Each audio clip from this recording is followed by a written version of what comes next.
Welcome to Beginning Python. This is section 6 and we are talking about functions. In the last video, video 6.6, we looked at recursion and how to create recursive functions with a base case. And now we are going to look at more examples. For today's video, we are going to implement the following functions. We are going to implement a function that recursively counts the number of vowels in a string, a function that recursively sums the digits of a number, and we are also going to create a function that can compute the nth Fibonacci number. So let's dive right in. Let's begin by having a look at how we can recursively count the number of vowels in a string. So in our function countVowels, I'm passing in a string, which I call s, and I'm also passing an index, which I'm going to start at 0. The index is going to track where we are at in the current string, because we want to check one character at a time.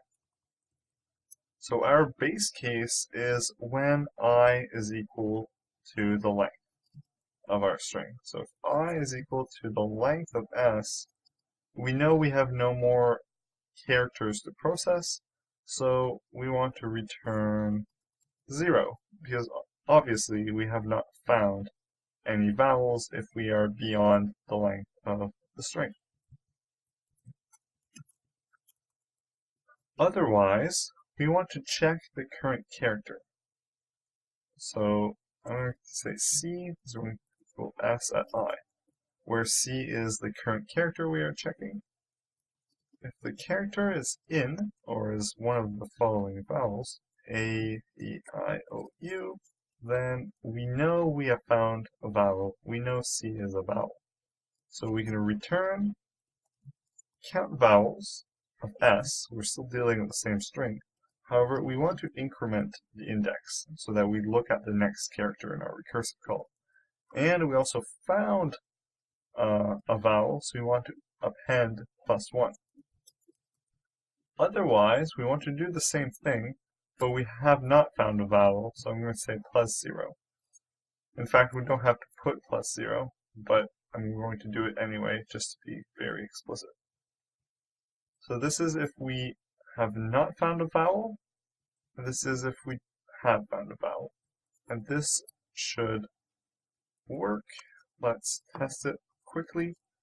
Perhaps hello, that should give us 2 vowels. Indeed. Let's try maybe world and 1 vowel. Perfect. Let's move on to implementing our digit sum. So let's think about it. Suppose we have a number, perhaps 345. Now, if we want to sum up these digits, that would be 3 plus 4 plus 5, which is 12. So we want a way to essentially pick off these digits and then add them as we go. So we are going to need to start either on the left side or the right side. I'm going to start on the right side and move my way to the left side, meaning I'm going to have to find a way to pick off each of these digits. So let's get started. Our base case is simply going to be when n is 0. Because if n is 0, then it is pretty clear that we don't have any more digits to add. Otherwise, I'm going to say digit sum of n divided by 10. And divided by 10 is simply going to reduce the number. So if I have 345 and I divide it by 10, then I'm going to get 34. And if I divide that by 10, I'm going to get 3. If I divide 3 by 10, I'm going to get 0. And 0 is our base case. So here we are essentially chopping off one number at a time.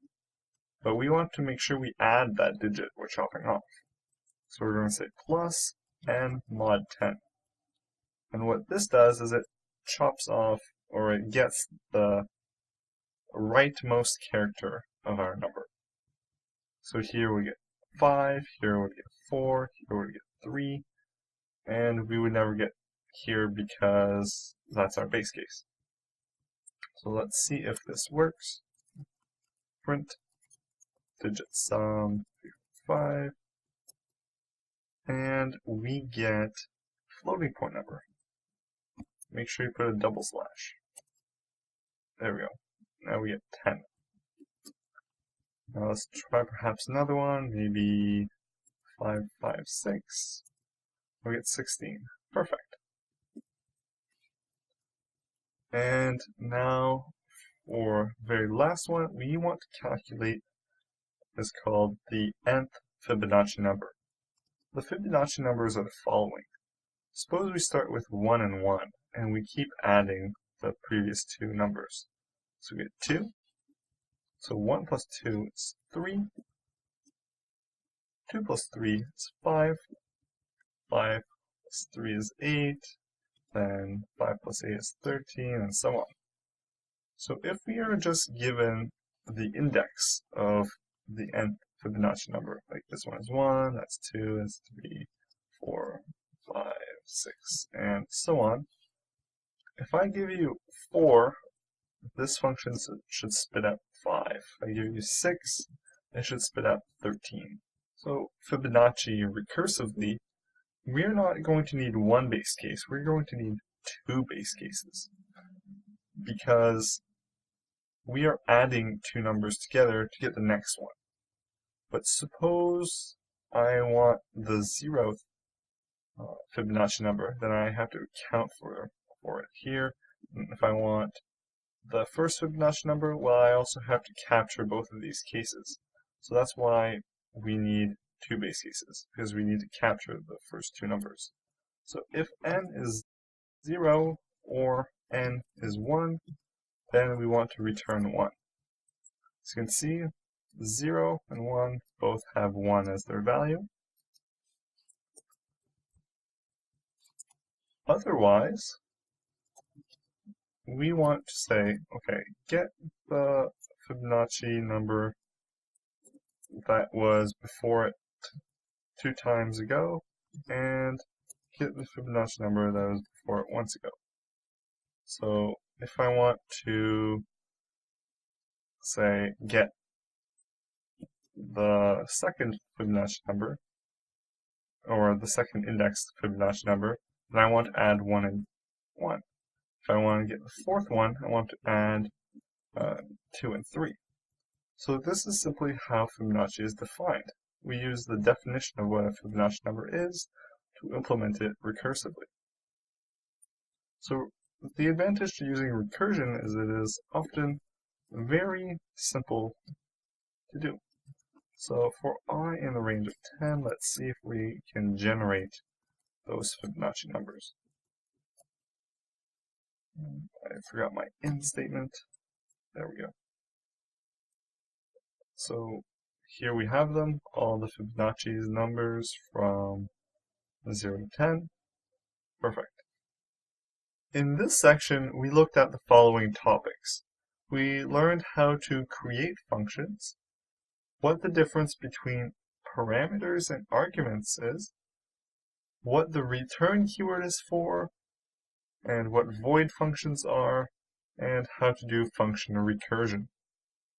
In the next section, we are going to dive into Python modules. It's going to be very exciting. I will see you then.